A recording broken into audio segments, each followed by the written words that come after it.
Le vieil homme triste de Nikos Ligéros.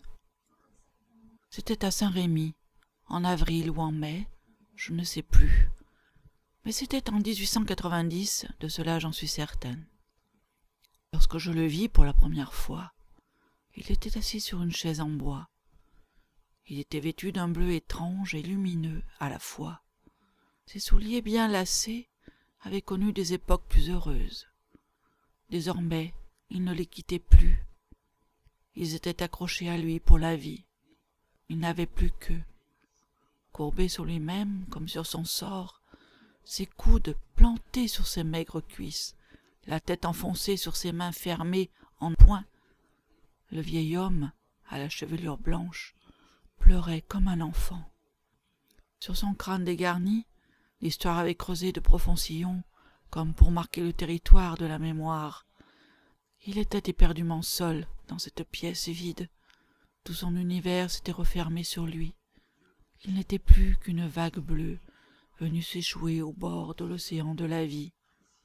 Il ne disait rien. Il ne gémissait même pas. Il n'était plus que souffrance. Tout son être n'était plus que cela. J'aurais voulu le prendre dans mes bras, le réconforter, mais je craignis de le surprendre dans mon élan de compassion, à moins que je n'eusse peur qu'il ne me repoussât. Il n'avait jamais demandé la charité. Sa quête était autre. Alors, je ne lui offris pas l'occasion de refuser mon aide, et je retournai dans mon silence. Il n'avait pas bougé. Peut-être qu'il n'avait pas perçu ma présence, à moins qu'il ne vît mon absence. Je n'avais pas eu le courage d'affronter son malheur. Alors, je me contentais de le peindre. Je conservais en moi sa précieuse image. Je ne voulais pas qu'elle se perde.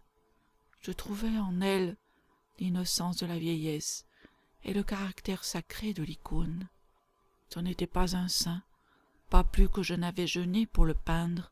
Cependant, il se dégageait de son bleu de travail d'une vie, une telle force, que ce ne pouvait être que la puissance du martyr. Comme s'il était né pour vivre cet ultime instant, comme s'il était né pour m'offrir sa tristesse en don.